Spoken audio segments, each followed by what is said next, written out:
Allah Ta'ala dapat kita sambung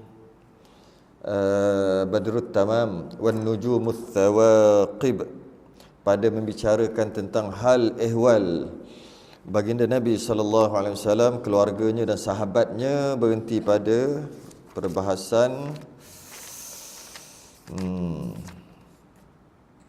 24 episod 24. Perbahasan Sayyidina Abu Bakar. Diselit pula Sayyidina Abu Bakar kat sini. Sedangkan kita sedang membicarakan tentang Nabi. Kemudian sehinggalah habislah yang kali terakhir Yang kali terakhir cerita pasal apa ni? Sebab dia 2 minggu lepas.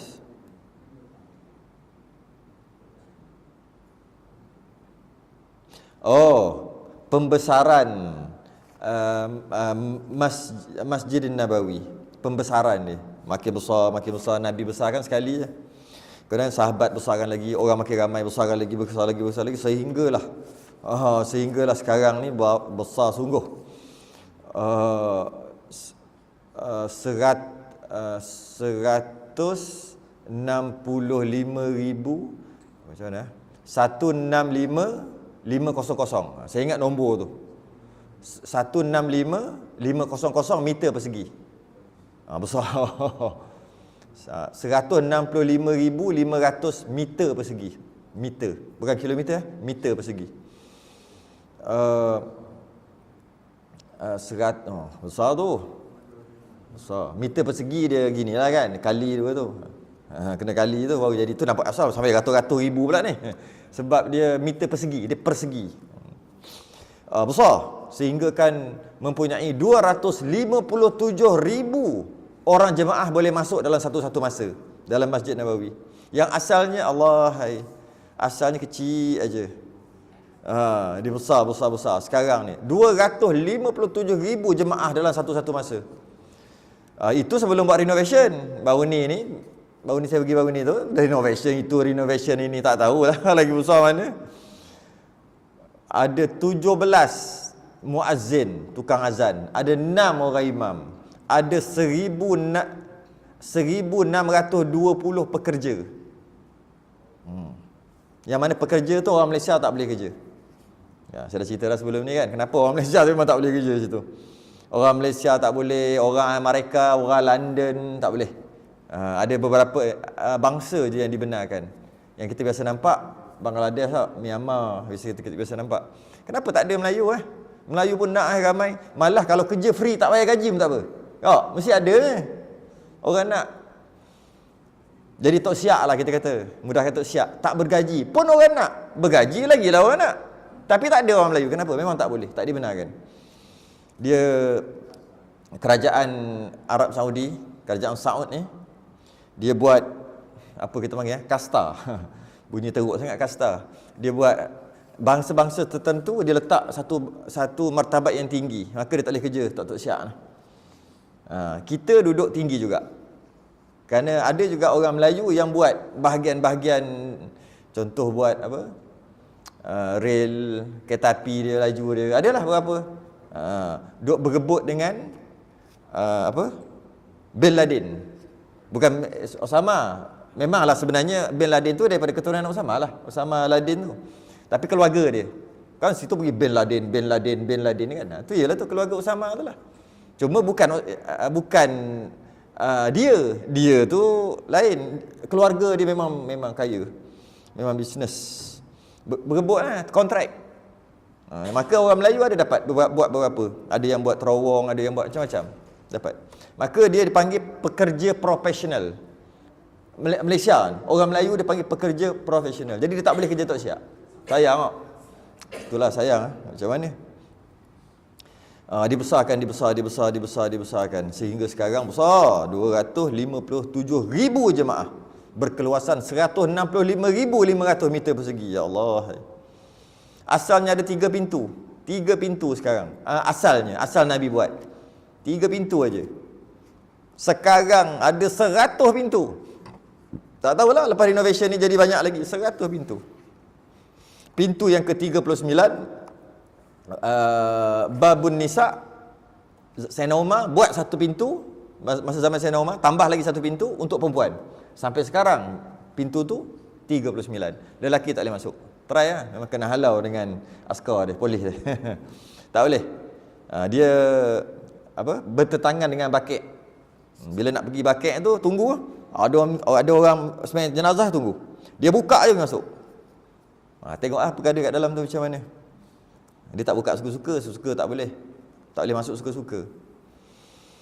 Kita berhenti kat situ lah cerita. Dah dibesarkan, kemudian nak ceritanya Nabi dah wafat lah masa tu. Cuma dia nak cerita tiba-tiba keutamaan Sayyidina Abu Bakar. Kelebihan dia. Sedangkan kalau saya tengok, kelebihan Sayyidina Abu Bakar ada akan datang. Akan dibicarakan akan datang. Kelebihan Sayyidina Abu Bakar As-Siddiq. Berapa muka surat ni? 1 line, 2 line, 3 line, 4 line. Kelebihan Sayyidina Umar ada dah. Tapi dia sebut juga dekat sini sikit. Sebut sikit di sini. Nanti ujung nanti ada lagi sekali lagi. Kenapa 2 kali? Tak tahulah. Pengarang kita buat gitu, baca je lah. Sebab kita sedang membicarakan tentang Nabi. Kenapa selit Sayyidina Abu Bakar? Sedangkan Sayyidina Abu Bakar ada bab dia nanti kat belakang. Saya pun heran juga kenapa dia letak. Sebab dia nak cerita yang ada kena-mengena dengan Nabi juga. Jadi kalau cerita dekat belakang nanti macam dah putus pula. Dah habis cerita Nabi, cerita pasal sahabat, lepas tu cerita Nabi balik. Macam mungkin susunan dia tak cantik lah. Habis tu macam mana?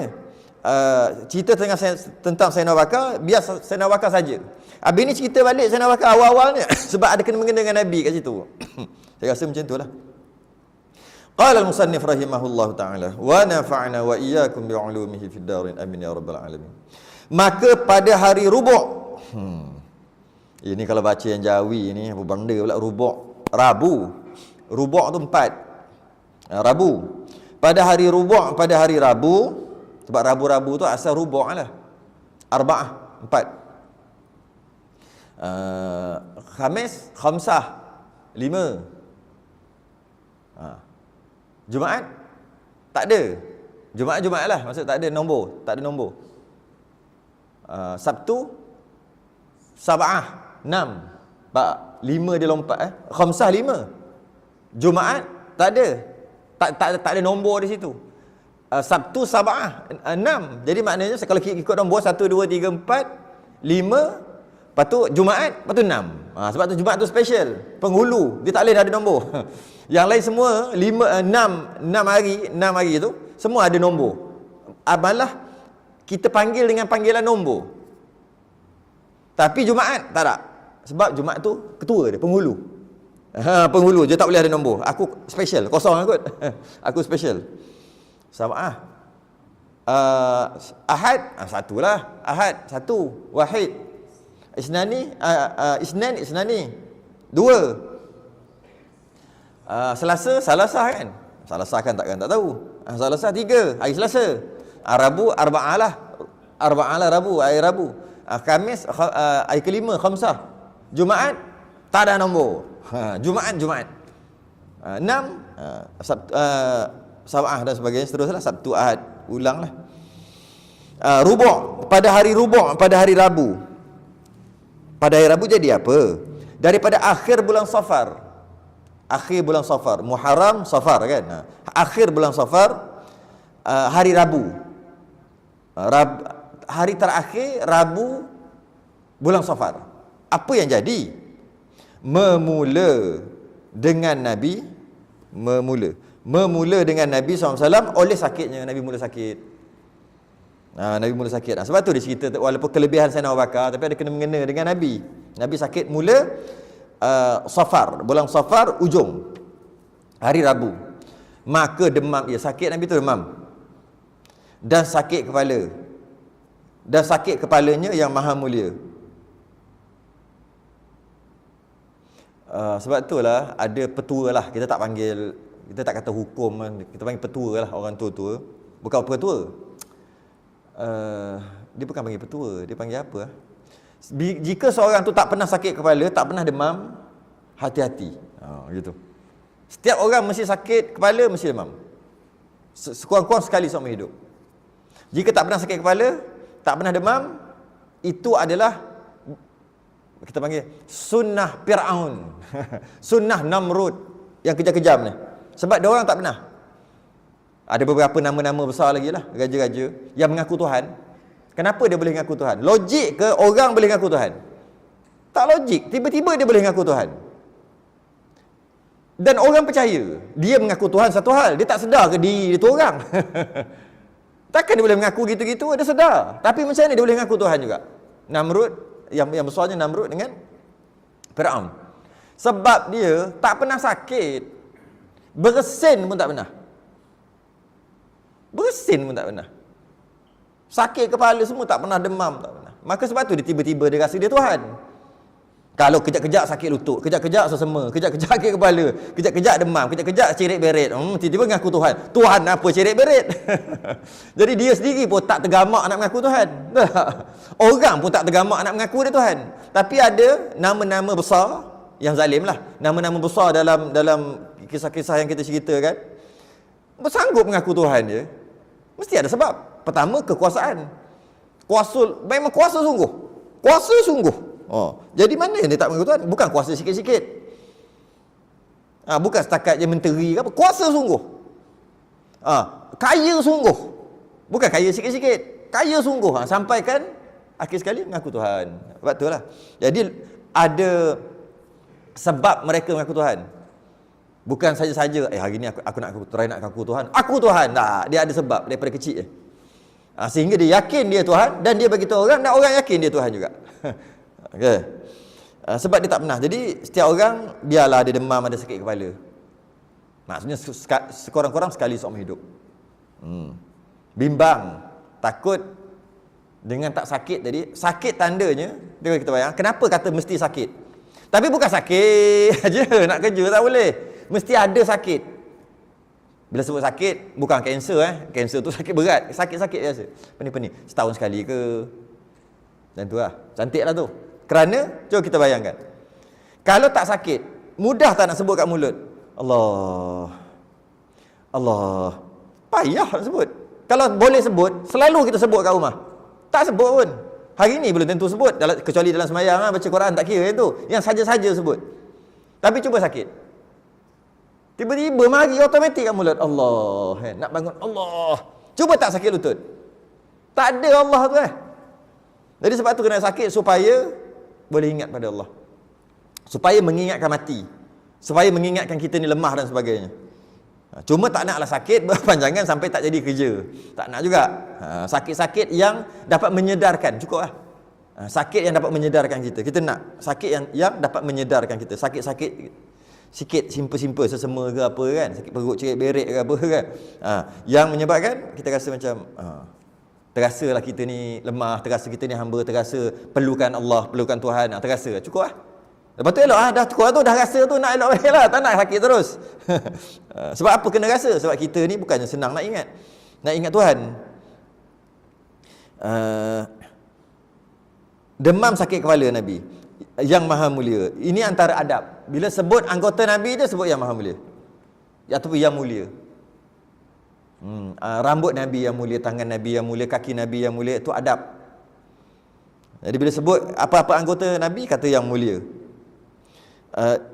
Dan mengisyaratkan ia akan sebagai isyarat yang zahirah, yang nyata. Maka dia mengisyaratkan, memberi erti yang zahir. Memberi orang yang pandai, orang cerdik macam tu, dia tengok Nabi sakit tu, dia tahu dah. Memberi erti. Orang yang tak nak fikir, dia tengok Nabi sakit. Nanti eloklah tu. Gitu aja. Tapi orang yang cerah mata hati, dia tengok Nabi sakit macam tu, dia tahu dah. Dia dah nampak. Dia telah terzahir.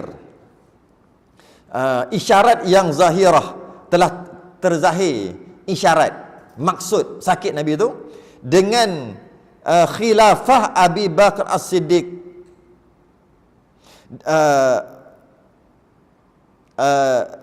dengan dipujinya baginya di atas mimbar. Dan pertama bila sakit, itu antara petanda. Okay. Tapi siapa berani cakap kan? Nabi kan, siapa berani cakap Nabi ni nak wafat ke? Tak ada orang berani. Cuma itu petanda, isyarat yang zahir. Dan lagi antara isyarat yang zahir juga, Nabi naik atas mimbar, tempat wajah khutbah lah. Nabi naik atas mimbar, Nabi puji Sayyidina Abu Bakar sebagai pengganti dia. Itu itulah antara petanda dah. Maka tatkala faham ia, Nabi dia tak sebut macam Sayyidina Abu Bakar, nanti kalau aku wafat kau ganti aku ya. Nabi tak sebut gitu. Kalau Nabi sebut gitu, tak adalah berlaku beberapa hari tu pemilihan siapa nak ganti Nabi. Lama nak ganti tu. Isnin wafat, hari Rabu. Berapa hari baru ke bumi dimakamkan Nabi tu. Setelah setengah kata 2, setengah kata 3 hari setelah Nabi wafat. Lamanya. Kita pagi meninggal, malam apa? Terus tanam tengah hari tak? Kenapa Nabi lama-lama ni? Sampai 3 hari lah kita kata. 3 hari. Isnin, Selasa, Rabu. Sebab nak menguruskan siapa nak jadi. Takkanlah nak menguruskan siapa nak jadi ketua ganti Nabi, sampaikan Nabi sendiri sampaikan tak dikebumi, tak dimakamkan Nabi. Teruk sungguh? Tak teruk. Itu antara petanda. Kalau kita tengok, kita fikir, kita faham. Sahabat orang yang paling faham agama. Sebab paling dekat dengan Nabi. Anak didik Nabi, anak murid Nabi. Sahabat. Takkan dia tak reti bila meninggal kena tanam cepat-cepat kan? Kena bumi cepat-cepat. Takkan dia tak reti sampai berapa hari tu? Paling-paling pun hari ni, esok tu dah lah. Itu pun dah lama dah rasa. Ini sampai melangkah hari. Kenapa? Sahabat nak bagi tahu kat kita lah. Kalau kita cerdik, kita fikir. Memilih pemimpin tu, kerajaan sangat besar. Sangat besar. Sehingga kan, Nabi pun lambat sikit. Tapi adalah sebab-sebab yang lain. Itu antara sebab. Benda tu bukan benda kecil. Biarlah, siapa mengentah pun. Janji kita dapat makan, cari kerja, tak ada orang tembak, tak ada orang bom. Cari makan boleh. Dan boleh pergi masjid, tak ada pula bom ni kena masjid ni kena bom, surau ni kena bom, tak ada. Nak sembahyang boleh. Nak puasa boleh, nak bayar zakat boleh, nak pergi haji boleh. Cukup tak payah fikirlah siapa yang perintah kita, tak kisahlah orang kafir ke orang Islam, biarlah. Tak boleh. Sahabat tunjuk kan. Kena fikir. Malah sepatutnya Nabi lepas selesai mandi dan sebagainya, kita akan bincang bab tu nanti, ke bumi teruslah, makam terus. Kenapa sampai setengah ulama kata 3 hari? Lama tu. Kerana nak pilih siapa? Sayyidina Abu Bakar, Sayyidina Umar. Semua ada layak. Kita nak kira demokrasi ke macam mana ni? Siapa nak kira angkat tangan undi ke macam mana ni? Berhari-hari. Kalau sekali tengok, apa teruk sungguh. Nabi ada kat situ tu. Sibuk nak cari pangkat. Bukan. Ini sekarang ni yang duk perang tu. Dekat Rom, tengah perang. Nak suruh balik ke nak suruh cerita macam mana tu? Ada yang nak kalah belah sini. Nak suruh tambah askar ke macam mana tu? Yang belah sana, yang belah sini, yang belah sana. Orang nak bagi zakat banyak-banyak ni. Nak letak Baitul Mal ke nak buat macam mana? Tu siapa nak uruskan? Mesti kena ada ketua. Kalau tidak, macam mana negara boleh rubuh. Makna benda tu penting. Kita tak boleh kerja kita celak mata pergi kerja, lepas tu balik, celak mata pergi kerja, balik main dengan anak bini, celak mata pergi kerja, petang balik, tak peduli ke orang buat kenduri ke, tak peduli gotong royong, tak peduli masyarakat, tak peduli apa jadi dengan remaja kita, tak peduli semua tak peduli. Kat sana telanjang, kat sini telanjang, istilahnya tu lah. Tak cukup kain kat sana, tak peduli. Yang penting aku pergi balik, cukup time cuti sekolah, balik kampung. Time ada duit lebih sikit, pergi bercuti. Lepas tu balik, pergi kerja, pergi. Islam tak gitu. Itu bukan, Islam bukan begitu. Dia kena fikir masyarakat. Dia ada masyarakat. Bila ada masyarakat, dia ada pemerintahan dan sebagainya. Kena fikir. Bukan suruh politik 24 jam. Orang menyampah juga. Asal keluar kat mulut politik, orang marah juga. Tapi kena fikir, cukup. Kena fikirkan. Siapa yang perintah kita? Kena fikir. Tak kisah. Tak boleh, kena kisah. Boleh ke orang macam ni? Boleh ke macam ni? Macam mana kita nak buat? Okey dah. Cukup lah. Cukup lah. Bukannya hari-hari suruh fikir. Tapi kena fikir. Tak boleh kalau tak fikir. Buktinya, Nabi dikebumikan tu, dimakamkan lambat kerana nak memilih pemimpin. Daripada situlah keluar macam-macam hukum. Kalau kata berlaku pilihan raya, tapi waktu tu kita dapat pergi haji, mana lagi nak pergi? Dapat yang haji ni bukan yang T20 33,000 yang baru naik baru ni, bukan. Yang 12 ribu. Yang B40. Kalau kita tolak, silap-silap tahun depan tak dapat. Tapi dalam masa yang sama, tarikh yang sama ada pilihan raya. Yang pergi buat tahun tu buat apa? Entah, hal pelik juga. Kita buat masalah lah. Buatlah yang lain. Dia buat tahun tu. Pernah jadi sekali kan dulu. Saya tak ingat tahun bila. Jadi keluarlah hukum. Kita dengar, oh hukum ni pelik hukum ni. Haji ni rukun Islam. Takkan nak mengundi kot, takkan nak tolak kot. Gitu lah.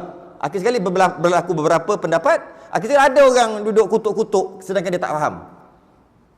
Yang mana keutamaan, aulawiyat, mana utama. Dia tak faham. Kita bukan suruh politik, kita bukan suruh fikir negara 24 jam. Itu bagi orang yang memerintah negara lah. Kita cuma kena fikir, tak boleh, saya nak beritahu, tak boleh kerjanya kerja, makan, cari yang viral, pergi cari, balik kerja, pergi, balik, mati. Tak boleh gitu, tak boleh. Tu je nak beritahu. Kena fikir sama. Kena fikir. Sahabat tunjuk kat kita tu. Okay. Dan mengisyaratkan ia akan isyarat zahiriah dengan khilafah. Dia puji Sayyidina Abu Bakar, tapi bukan puji direct. Orang yang fikir je boleh faham. Bila turun ayat apa? Lupa dah. Tadi ingat ayat yang pada hari ini telah sempurnalah. Apa? Al-yaum, tak dengar? Apa? Butir kat sikit. Bagi bagi mula-mula dah boleh dah saya sambung. Macam mana? Seorang pun tak apa. Tapi bunyi macam ada orang macam betul. Pada hari ini telah sempurnalah agama kamu. Telah sempurna agama kamu. Sahabat yang bila turun wahyu, turun Quran ni, ada yang menangis. Al-yauma, tu yang nak sebut tadi. Ada juga wakil. Al-yauma akmaltu lakum dinakum wa atmamtu alaikum ni'mati wa raditu lakumul Islam madina. Betul tak? Kalau ada salah kena betul tu. Al-yauma akmaltu lakum kan. Pada hari ini dah sempurna dah. Dah sempurna agama kamu. Nikmat-nikmat Islam, iman sudah sempurna. Jadi bila dah sempurna, sahabat yang ni dia fikir sikit, menangis. Asal pula nangis tu wahyu tu. Sebab bila dah sempurna, agama kamu sempurna, maknanya perlu tak lagi Nabi? Tak perlulah, nama Nabi dah wafat, tak sedih. Tapi ada sahabat, seronok. Sebab apa? Agama kita dah sempurna. Wahyu semua dah turun. Semua dah cukup. Ada yang seronok. Malah ramai yang seronok. Tapi ada 2-3 orang nangis. Sebab apa lepas ni biarlah. Tak adalah Nabi. Kalau tak ada Nabi, takkan kita akan rindu kat Nabi nanti. Macam mana? Dia nampak lain. Okay. Jadi Nabi naik atas mimbar. Pertama Nabi sakit. Demam, sakit kepala. Kemudian Nabi naik atas mimbar, puji Sayyidina Abu Bakar, tapi sebahagian orang je tahu. Tak sebagian orang faham apa yang Nabi nak cakap. Nabi cakap apa ni? Maka tatkala faham ia, padahal tiada faham segala sahabat. Sayyidina Abu Bakar faham. Nabi cakap secara umum, tapi sahabat lain tak faham. Tak faham maksud tersirat di sebalik yang tersurat. Sahabat faham tersirat, Sayyidina Abu Bakar faham yang tersurat. Akan sabdanya pada akhir khutbahnya, iaitu apa Nabi kata yang Sayyidina Abu Bakar faham lain, sahabat lain faham lain. Bahawasanya seorang hamba yang diberi pilihkan dia antara bahawa diberikan dia akan bunga-bungaan dunia dan barang yang ada pada sisinya, maka memilih ia akan barang yang pada sisinya. Cakap gitu. Pada hari ini Nabi kata ada seorang hamba diberi pilih antara bunga-bungaan dunia. Kalau bahasa kita sekarang harta dunia lah. pangkat, semua tu dunia. Diberi dunia, nak diberi dunia, dipilih untuk dunia dan barang yang ada di sisinya dan agama. Sebab waktu tu kan dia kawan dengan Nabi. Sama ada nak ikut Nabi, tapi silap-silap jadi miskin. Tak boleh lah. Silap-silap, pangkat kena pecat. Tapi kalau pilih bunga-bungaan dunia, mungkin pangkat akan naik, mungkin lagi kaya, dihormati sebagainya. Maka memilih ia akan barang yang pada sisinya. Dia pilih Nabi juga. Siapa yang tahu? Sayyidina Bakar lah. Waktu tu, kan semua orang tak percaya Nabi. Sayyidina Bakar je yang percaya waktu tu. Lebih lagi Sayyidina Bakar. Sebab tu namanya As-Siddiq, yang membenarkan. Maka faham Sayyidina Abu Bakar bahawa Rasulullah menghendaki dengan katanya seorang hamba, dengan katanya seorang hamba, maka Sayyidina Abu Bakar pun faham. Maksudnya bahawasanya seorang hamba diberi pilih. Seorang hamba tu siapa? Seorang hamba tu siapa? Seorang hamba tu. Siapa seorang hamba tu? Fahamlah Sayyidina Abu Bakar bahawasanya seorang hamba tu dia. Okey. Maka bila macam tu, itu dirinya. Maka menangis ia. Menangis Sayyidina Abu Bakar dan bersembah ia. Kenapa dia menangis? Antaranya dia faham terus lah Nabi dah wafat dah ni. Kata Sayyidina Abu Bakar, kami tebus akan dikau ya Rasulullah dengan segala bapa-bapa dan segala ibu-ibu kami. Maksudnya kalau nak ditebus tu, maksud kalau nak suruh pilih bapa dan ibu, tetap kami pilih kamu, iaitu agamalah Allah dan Rasul. Dan memang itu pun turutannya, Allah, Rasul, lepas tu baru ibu bapa kan. Maka membetulikan dia oleh Nabi SAW dengan sabdanya. Maka pergi duduk depan Nabi lah. Lepas dah cakap macam tu, Nabi cakap macam tu, pakat-pakat pergi duduk kat Nabi, duduk depan. Bahawa terlebih kepercayaan manusia atasku pada taulannya dan pada hartanya. Nabi sambung lagi. Bila Sayyidina Bakar terasa dia, memang aku dah ni. Orang lain tak perasan, tak tahu. Dia ingat hamba tu secara umum lah kan. Kemudian Nabi sambung lagi, bahawa terlebih kepercayaan, dia percaya dekat aku, atasku pada taulannya. Dia percaya dekat kawannya, taulan Nabi lah, daripada percaya manusia lain. Yang kata manusia lain kan tak percaya Nabi. Dia kata Nabi bohong apa semua. Dia tak percaya. Dia tidak percaya kepada orang lain, tapi percaya kepada taulannya, percaya pada Nabi. Dan pada hartanya itu, dan termasuklah harta, sanggup bagi harta. Sebab memang pun banyak Sayyidina Bakar bagi. Banyak. Sayyidina Bakar bagi semua harta. Sayyidina Umar bagi separuh, Sayyidina Bakar bagi semua. Kemudian Nabi tanyalah, apa tinggalkan kau? Semua kau bagi ni, wahai Abu Bakar.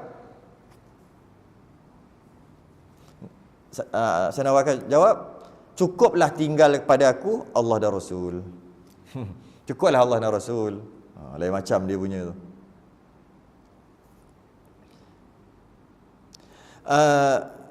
Dan jikalau aku mengambil daripada ahli bumi ini akan Khalil, Nabi cakap lagi, kalaulah, ini Nabi cakap secara terang, kalaulah aku nak pilih Khalil ni sahabat lah, sahabat, nak cari kawan. Dan jikalau aku mengambil daripada ahli bumi ini akan Khalil, aku nak cari kawan, nak cari sahabat sehidup semati, niscaya aku ambil Khalil ni sahabat, boleh kata saudara pun boleh kata. Kalau aku nak cari saudara, kalau aku nak buat macam saudara, niscaya aku akan ambil Abu Bakar. Niscaya aku ambilkan Abu Bakar akan Khalil. Niscaya aku akan ambil dia jadi kawan aku. Padahal memang pun kan. Tetapi saudara pada pihak Islam, bukan saudara dari sudut nasab. Sebab apa Nabi sebut macam ni? Tak payahlah cakap, orang faham lah. Takut-takut nanti dia kata pula Sayyidina Abu Bakar ni, kalau bawah tu semua keturunan Nabi. Sebab Nabi kata saudara, takut orang salah faham. Bahasa Nabi kadang-kadang orang salah faham kan. Nabi takut-takut Nabi cakap maksud lain, orang faham lain. Sebab Nabi kata Sayyidina Abu Bakar tu khalil dia, saudara dia. Maknanya keturunan Sayyidina Abu Bakar semuanya ahlul bait, keturunan Nabi. Jadi macam tu lah. Bukan keturunan tu. Bukan. Habis tu dari sudut Islam. Dari sudut Islam. Kemudian sabdanya, tiada tinggal di dalam masjid ni. Habislah cerita. Dan sabdanya,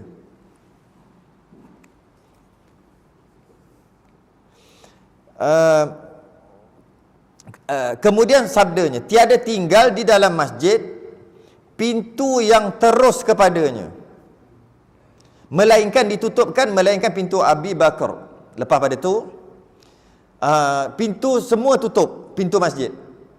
Maksudnya pintu nak masuk masjid tak tutup. Rumah Nabi kan dalam masjid tu, bersambung kan. Jadi orang nak pergi ke masuk masjid boleh masuk masjid. Orang nak pergi ke rumah Nabi, dia kena masuk ke masjid juga. Nabi kata tutup semua pintu, maksudnya aku tak nak terima tetamu kecuali pintu Sayyidina Abu Bakar. Sebab Sayyidina Abu Bakar dia ada pintu untuk dia masuk sendiri ke jumpa Nabi. Yang tu buka. Jadi kalau nak jumpa Nabi, kena jumpa Sayyidina Abu Bakar dulu lah. Tapi Nabi tak nak jumpa, yang lain semua tutup. Itu maksud dia.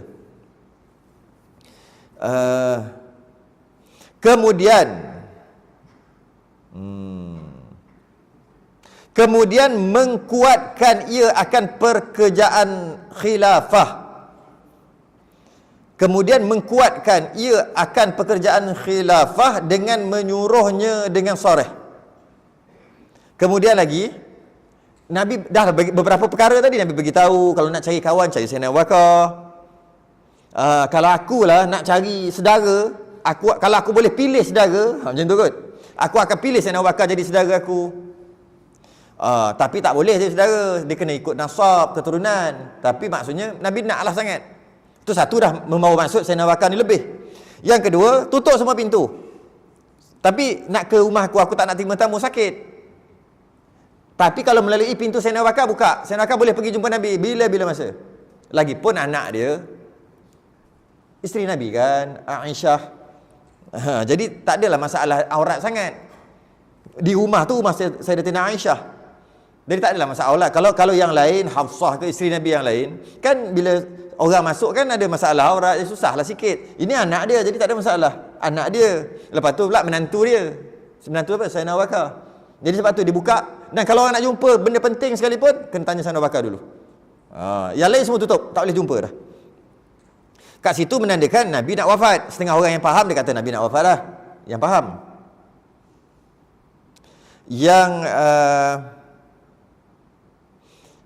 Yang boleh faham juga Sayyidina Abu Bakar ni lebih lagi.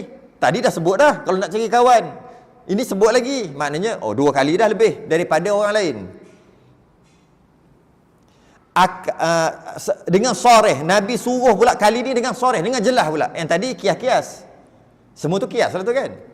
Nak cari saudara, cari macam Sayyidina Abu Bakar. Tutup pintu Sayyidina Abu Bakar je buka. Tu kiasan lagi.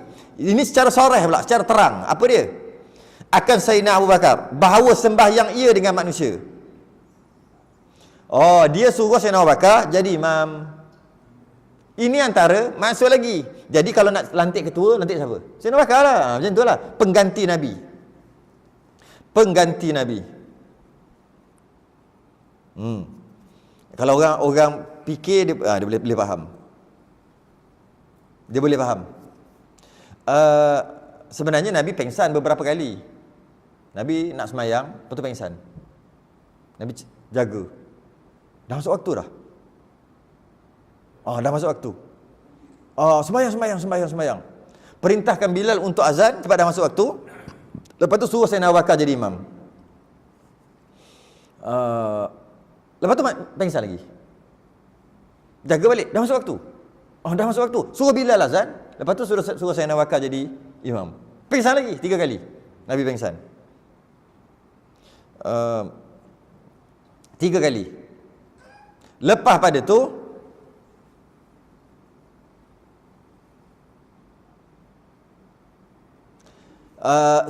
Sayyidina Abu Bakar pun jadi imam. Nabi sembahyang seorang-seorang masa tu. Nabi tak keluar. Nabi sembahyang seorang. Mari kita baca ni. Maka ni akan Sayyidina Abu Bakar bahawa sembahyang ia dengan manusia. Sembahyang manusia tu maksudnya jadi imam, yang lain jadi makmum lah. Dia suruh Sayyidina Abu Bakar. Maka sembahyang Abu Bakar dengan manusia 17 sembahyang. 17 kali. 17 waktu. Sayyidina Abu Bakar jadi imam, Nabi sembahyang seorang-seorang lah. Tak keluar. Dan yang tinggal daripada sembahyang di dalam masa sakitnya, Nabi masa sakit sembahyang juga. Sembahyang macam mana? Sembahyang ia sendiri dengan mereka itu. Sembahyang sendiri, sembahyang seorang lah. Sembahyang seorang, tak keluar. Dan telah warid sehinggalah hari yang terakhir. Dan telah warid ni datang. Kalau kita sebut kisah yang disampaikan oleh para sahabat, kita sebut telah datang kisah kepada kami. Telah datang. Kita tak cakap telah turun. Kita cakap telah datang. Kalau hadis Nabi beritahu begini gini dan kita dengar hadis tu dan kita berkata telah datang hadis, warid juga. Telah datang hadis, apa cerita melalui Nabi, cara kita cakap adalah perkataan yang kita guna adalah warid ataupun datang. Telah datang kisah Nabi menceritakan, warid datang. Tapi kalau kita cerita tentang ayat Quran, kita istilahkan nuzul, turun. Tapi kalau hadis ataupun riwayat, kita istilahkan warid. Itu kalau sebut warid dah tahu dah. Jadi tak bolehlah sebut telah warid. Warid tu ayat Quran ke apa? Tak. Sedangkan ayat Quran pun kita boleh kata telah datang juga. Telah datang ayat Quran kepada kami. Boleh je, kan? Tapi bila sebut biasanya digunakan bila warid, maknanya bukan daripada Jibril lah, bukan dari ayat Quran, bukan. Tapi kalau kata warid maknanya daripada Jibril beritahu Nabi, tapi bukan ayat Quran. Ataupun Nabi yang menceritakan, maka panggil warid, telah datang kepada kami. Kalau ayat Quran, telah turun pada kami. Tu je beza. Tu dia punya penjodoh bilangan dia panggil. Penjodoh bilangan. Itu adalah telah datang. Ada yang tak ada penjodoh bilangan bagi orang Melayu. Kalau kita nak kata malaikat, apa? Tak ada. Seorang, seekor, sebuah, sebiji, sehelai, seorat, tak kena. Penjodoh bilangan tak ada. Jin pun tak ada. Berani cakap seekor jin, balik kena kacau nanti. Cakap. Nak kata apa? Tak boleh.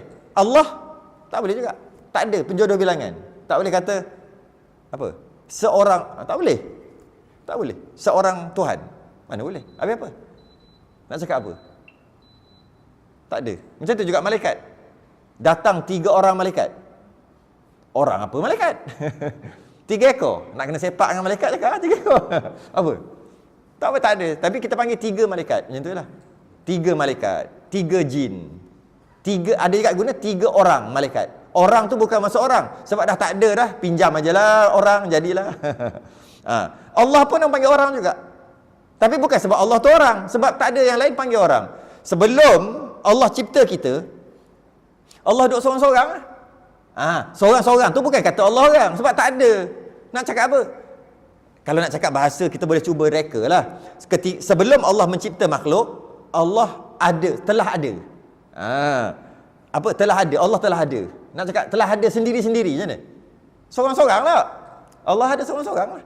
Oh, apa kata Allah tu orang? Bukan. Tak ada penjodoh bilangan. Aku pinjam. Sebab orang yang paling mulia. Pinjamlah orang. Tapi bukan bermaksud Allah tu orang. Bukan bermaksud datang 3 orang malaikat. Bukan maksud malaikat tu orang. Dah tak ada nak cakap apa. Begitulah.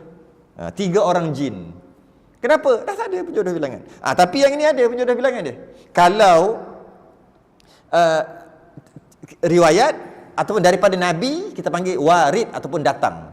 Adalah, telah datang. Kalau ayat Quran, dia panggil nuzul atau turun. Okey.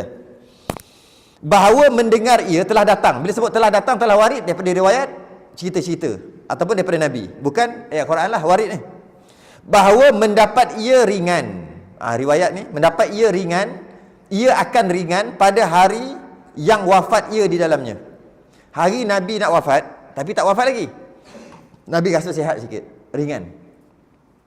Nabi rasa sihat sikit. Sebelum ni sakit 13 hari. Nabi sakit 13 hari. Nabi minta izin dekat, sebelum tu lah, masa awal-awal sakit tu, Nabi minta izin dekat isteri-isteri dia supaya aku nak duduk dekat rumah Sayyidatina Aisyah je lah, nak pindah-pindah sakit kan. Semua bagi, kalau kau nak jumpa aku, pergilah rumah Sayyidatina Aisyah. Maka semua bagi. Maka Nabi duduklah rumah Sayyidatina Aisyah ketika sakit. Hari terakhir tu, hari ke-13 sakit, hari terakhir, Nabi sakit, dah rasa sihat sikit, rasa ringan sikit. Tu ringan. Yang mana waktu tu Sayyidina Abu Bakar dah jadi imam berapa hari dah? Kan 17 kali tadi, 17 kali semayang tadi kan. 17 waktu, 17 kali, 17 waktu. Pada hari Nabi nak wafat, Nabi rasa ringan, Nabi pun, maka keluar ia. Nabi pun keluar. Nabi bagi tahu dekat seseorang tu, Nabi kata, cari 2 orang untuk papah aku. Aku rasa ringan sikit lah nak keluar. Maka cari 2 orang. Nabi pun sandar kat orang tu, jalan slow-slow. Pergi ke, dengan ada macam komat tu, macam nak semayang tu, Nabi keluar lah slow, dipapah. Padahal Abu Bakar sembahyang ia dengan manusia akan subuh. Sayyidina Abu Bakar tengah jadi imam dengan manusia, dengan sahabat-sahabat lain nak jadi imam. Macam biasalah, kan ganti Nabi. Bila Sayyidina Abu Bakar tengok gitu, dia perasan Sayyidina Abu Bakar nak berundur gitu, Nabi tak bagi. Sayyidina Abu Bakar nak berundur, Nabi tak bagi. Tak bagi undur. Mana boleh? Takkanlah Nabi jadi makmum, dia kata. Nabi pula jadi makmum. Mana boleh? Ini hari terakhir ni. Akhir sekali, riwayat dalam kitab kita tak tulis. Tapi dalam kitab-kitab macam Syamil Muhammadiyah ke, dia cerita tentang Nabi akhir sekali duduk sebelah Sayyidina Abu Bakar. Sayyidina Abu Bakar jadi imam, duduk sebelah. Duduk sebelah. Barulah Sayyidina Abu Bakar teruskan sembahyang. Tapi dalam kitab kita ditulis apa? Maka sembahyang ia di belakangnya hal keadaan berimam dengan dia. Dalam kitab kita tulis jelas. Sayyidina Abu Bakar jadi makmum. Nabi jadi makmum, Sayyidina Abu Bakar jadi imam. Walaupun Nabi tak bagi, Sayyidina Abu Bakar tak dengar cakap nak turun, nak ke belakang juga. Akhir sekali, mungkin maksud dia ni, Nabi duduk belakang sikit lah kot. Ataupun mungkin duduk sama dengan Sayyidina Abu Bakar. Itu petanda lagi, Sayyidina Abu Bakar lah pengganti. Petanda lagi tu. Kena fikir banyak dah tanda tu. Kalau nak cerita daripada awal, Nabi hijrah, nak berdua-duaan keluar dengan Sayyidina Abu Bakar, bukan dengan Sayyidina Umar. Kalau tengok daripada awal lagi banyak lah. Ini dah tengok dah masa sakit pun nampak lagi Sayyidina Abu Bakar. Dan mengizinkan oleh segala isterinya. Yang saya sebut tadi, tersebut awal pula. Dan mengizinkan segala isterinya baginya bahawa sakit ia di dalam rumah Sayyidatina Aisyah, yang sebut tadilah. Isteri dia semua Nabi minta izin, ikut giliran tu, semua bagi giliran kat Sayyidatina Aisyah sebab aku sakit ni. Semua isterinya izin. Maka masuk ia akan rumahnya radhiyallahu anha pada hari Isnin. Rumah Sayyidatina Aisyah tu, yang lepas dah semua setuju, Nabi pindah ke rumah Sayyidatina Aisyah terus, tak ikut giliran dah pada hari Isnin. Dan masuk kepadanya oleh setengah sahabat. Ada sahabat pun masuk sekali ikutlah. Ikut hantar pun semua. Mengiring. Dan pada tangan, ni masa hari terakhir ni, hari terakhir. Kejap. Okay. Yang ni cerita hari yang tadi tu lah, hari yang Nabi sakit keluar Sayyidina Abu Bakar. Ni cerita, sambungan cerita tadi. Dan bila habis sembahyang, Nabi masuk. Bila Nabi masuk, ada beberapa sahabat ikut masuk sama. Antaranya Abbas masuk sama, Ibn Abbas masuk ikut Nabi, masuk macam hantar Nabi balik rumah lah kan. Dan pada tangannya kayu sugi. Ni masa dah memang ujung-ujung lah, ni lagi setengah jam ke, lagi 15 minit nak wafat ni, ujung-ujung dah. Tadi awal sikit lagi beberapa jam masa nak jadi semayang tadi. Pada tangannya kayu sugi.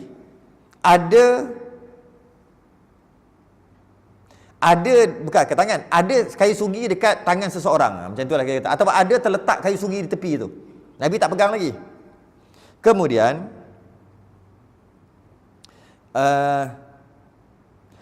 Nabi tengok kayu sugi tu. Tengok je.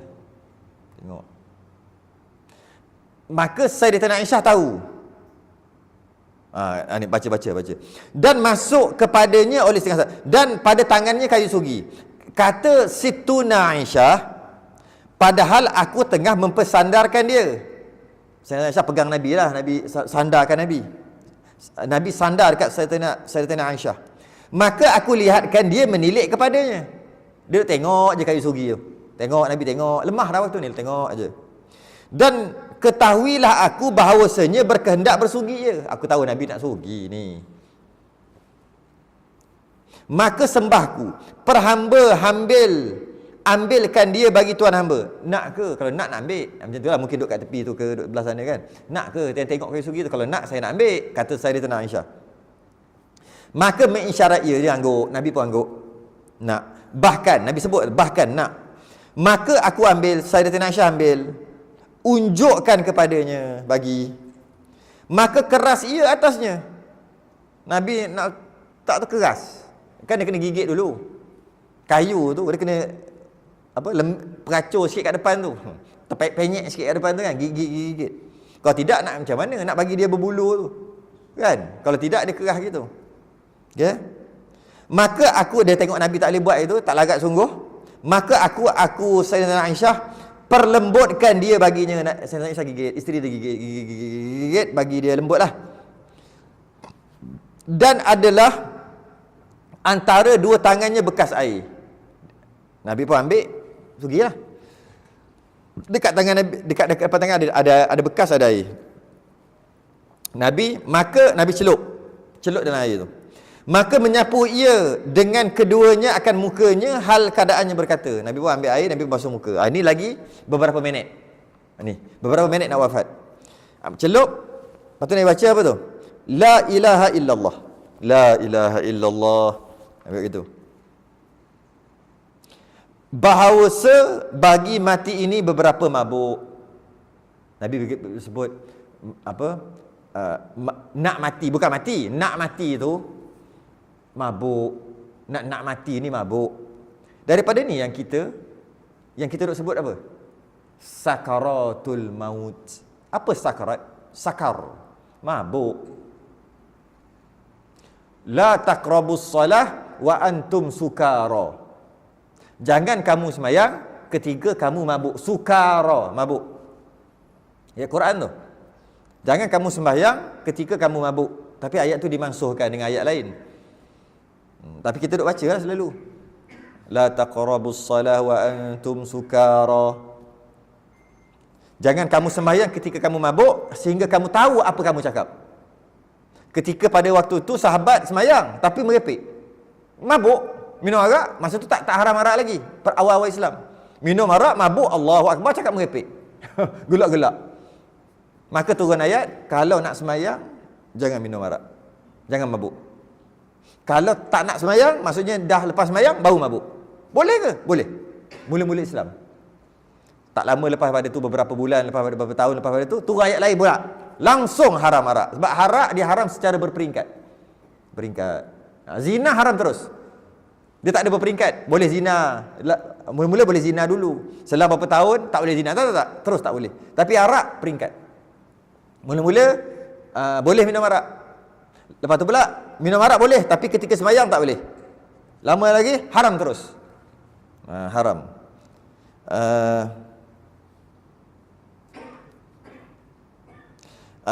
Jadi, sakarat ni mabuk. Jadi sebab tu kita panggil mabuk maut. Mabuk nak mati. Sebab tu jangan kita ngata kat orang. Saya banyak kali jumpa orang nak mati, orang sakaratul maut. Mulut dia cakap merapu. Dia kata, pergi panggil Metah, pergi panggil Semetah, panggil siapa? Pok Su. Pergi panggil Semetah, aku nak jumpa Pok Su. Pok Su mana? Pak Su yang duduk sebelah rumah tu, anak dia cuit. Ustaz, Pak Su tu dah mati 35 tahun. Asal pula ayah aku ni membela ke apa ni? Dia rasa begitu. Tak. Mabuk kan cakap mengapu. Memanglah cakap mengapu. Gi. Anjing pergi. Ada anjing. Nak terkam dia. Ini petanda. Bukan ahli syurga ni, ahli neraka, ahli nar. Jangan mudah-mudah gitu Mabuk. Bukan mabuk minum toddy, bukan mabuk minum arak, bukan mabuk sakarat. Semua orang akan mabuk tu. Kalau Allah selamatkan tak ada cakap mengapu, tapi mabuk tetap ada. Sakarat tetap ada. Dia memang akan cakap mengapu. Sebab tu namanya mabuk. Nabi kata mabuk, cuma Allah selamatkan Nabi tak adalah cakap mengapu. Sesungguhnya sakarat ni nak mati ni mabuk. Bukan tu aja, terbayang macam-macam. Terbayang dosa-dosa yang dulu satu-satu. Macam slide projektor. Macam kita duk kaih benda ni. Bukan kaih. Kaih. Tak puas lagi. Tahu-tahu 3 jam. Wah, dah 3 jam dah aku tengok benda ni. Nak tidur pukul 12, tidur pukul 3. Sebab duk kaih benda ni. Kau kaih. Duk skor benda ni. Galik saya banyak kali dah kena. Sama sih kata. Lepas ni tak ada. Nak tidur nak apa, biar letak kat tepi. Allah, sebelum tidur kaih dulu. Kaih sejam tu. Aduh, buang masa. Kalau baca kitab tu berapa banyak dah boleh tu. Kalau baca Quran tu berapa muka surat dah. Tapi kadang-kadang kena juga, nak macam mana. Macam tu lah masa nak mati tu, dosa. Mabuk. Masa tu lah setan datang. Dah lah dalam keadaan tersangat lemah, nak mati, mabuk, takut, semua ada waktu tu. Tiba-tiba setan datang, menyerupai orang yang paling kita sayang. Tak kisahlah guru kita, anak kita yang dah meninggal. Mak ayah kita. Mak ayah pun mari. Mak dia mari. Ni. Marilah ikut mak. Jom. Mak dah lama dah duduk. Kami duduk kat tempat best. Rupa-rupanya Tuhan ni tak ada Tak ada Tuhan ni pun. Kami elok-elok je. Duduk kat syurga sekarang ni. Jadi jomlah ikut mak. Ya ke mak tak ada Tuhan? Yang mak ajar dulu. Mak ajar, mak tersilap. Jom ikut mak. Oh ya ke? Ikut. Habis mati kufur. Tanam dekat perkuburan Islam. Semayang, doa, tahlil buat. Tapi kufur. Tapi itu hanya Allah je tahu. Guru dia mari. Aku ajar kau selama 15 tahun. Tentang hukum hakam. Aku nak bagi tahu yang aku ajar tu sebenarnya salah. Buktinya aku dah kembali kepada, aku dah mati. Rupa-rupanya Tuhan bukan Allah. Yang lain. Aku guru kau kan? Ikut aku. Ikut je habis. Tu yang takut tu. Dalam keadaan takut, dalam keadaan menggeletar, dalam keadaan lemah, dalam keadaan tak tahu, tak pernah berlaku, mana tahu. Orang mati sekali je. First time jadi. Macam-macam. Mabuk lagi. Sebab tu kita diminta, kita disuruh untuk berdoa. Berdoa sungguh-sungguh. Supaya kita tak kena mabuk sakaratul maut tadi tu. Mabuk kena, tapi supaya kita terselamat. Selalu ada doa-doa yang imam baca kan. Amin kuat sikit bab tu sakaratul maut tu. Macam mana doa dia? Lupa lagi. Allahumma hawin alaina fi sakaratil maut.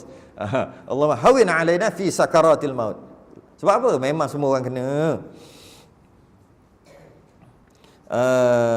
mabuk. Kemudian Nabi pun kena mabuk maut tadi, sakaratul maut. Takkan kita tak kena. Kita lagi teruk lah. Kemudian mendiri ia akan tangannya. Dia pun angkat tangan. Angkat tangan. Nah, dia angkat tangan macam ni. Maka jadilah ia berkata. Nabi pun sebut Firrafiqil a'la. Nabi sebut Rafiqil a'la. Firrafiqil a'la. Maksudnya bahkan apa? Teman yang tertinggi. Gitulah. Lebih kurang maksud dia. Bahkan teman yang tertinggi. Maksudnya Nabi memilih untuk kembali kepada Tuhannya. Maknanya lepas pada tu hingga diqabatkan dia dan cenderunglah tangannya. Lepas tu begitu lah, jatuh maksud wafat. Jadi kalimah yang terakhir Nabi adalah fir rafiqil a'la. Kita man akhiril kalam la ilaha illallah dakhala jannah. Siapa akhir kalam dia la ilaha illallah masuk syurga. Jadi kita nak akhir kalam tu. Kita nak la ilaha illallah. Nabi la ilaha illallah. Ada juga masa dia celup tu la ilaha illallah. Sapu muka. Kan? Lepas gusi dulu, sugi dulu. Sugi, celup tangan, masuk muka. Bagi segar sikit, kemudian angkat tangan macam doa lah kita kata, dalam keadaan baring. Fir rafiqil a'la. Tu last. Bukan, la ilaha illallah dulu. Celup. Alah, ulang balik. Sugi. Sugi.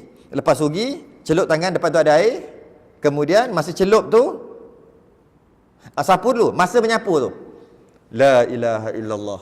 Sapu itu. Sapu. La ilaha illallah. Sapu muka. Habis.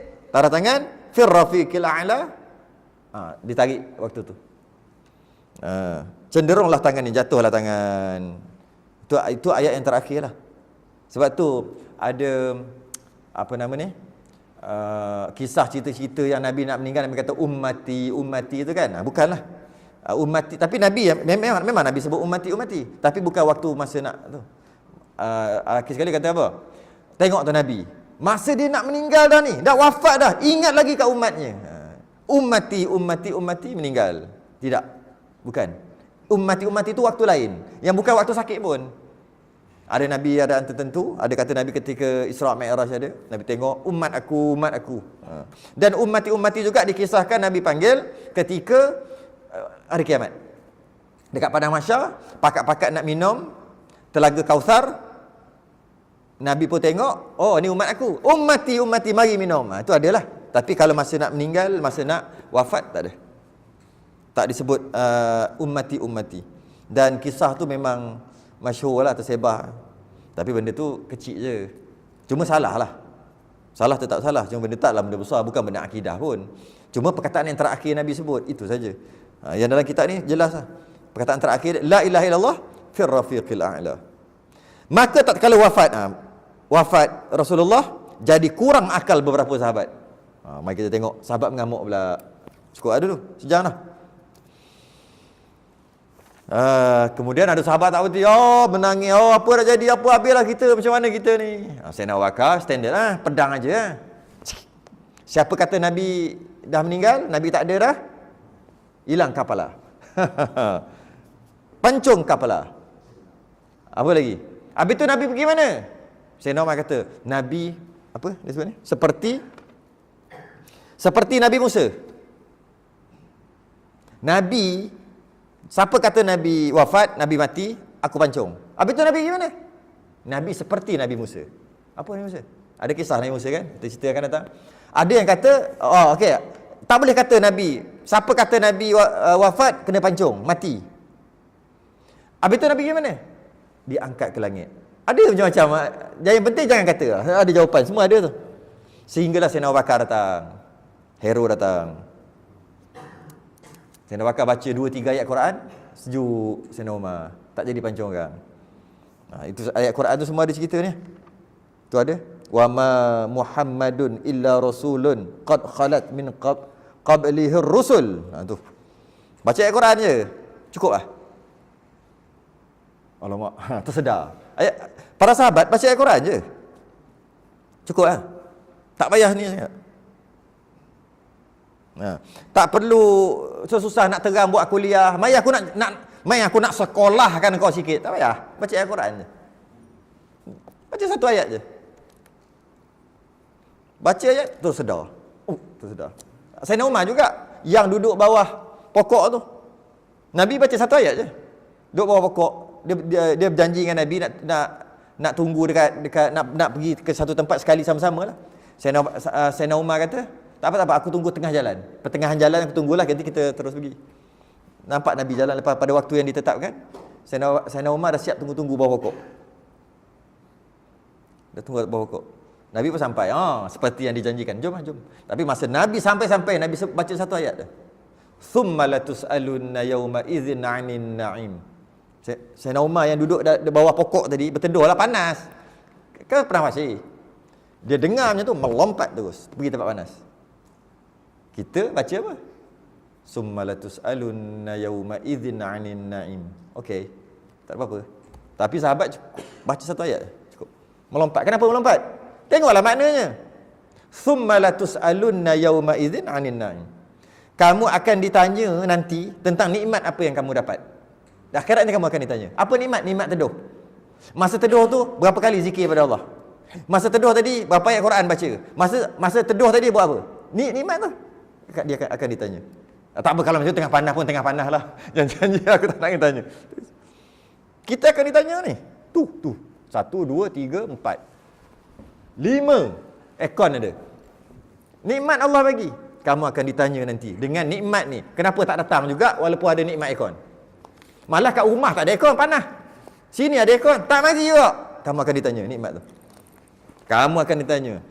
Nabi tidur belakang berbelang, berbekas tidur. Kita tidur, tilam kita 4,000 lebih. Tiap-tiap bulan ada orang bagi bayar bulanan.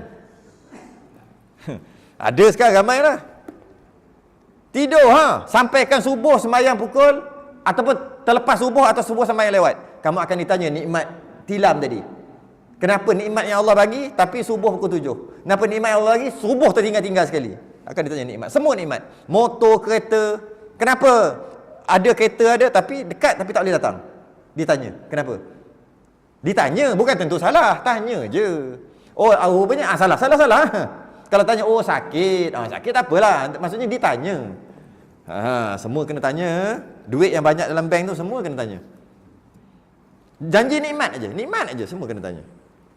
Wallahu a'lam. Kita sambung akan datang. Selain tasbih kafarah dan salatullah subhanakallahumma hamdika asyhadu an la ilaha illa anta astaghfiruka wa atubu ilaik. Wal 'asr innal insana lafi khusr illa alladhina amanu. Assalamualaikum warahmatullahi wabarakatuh.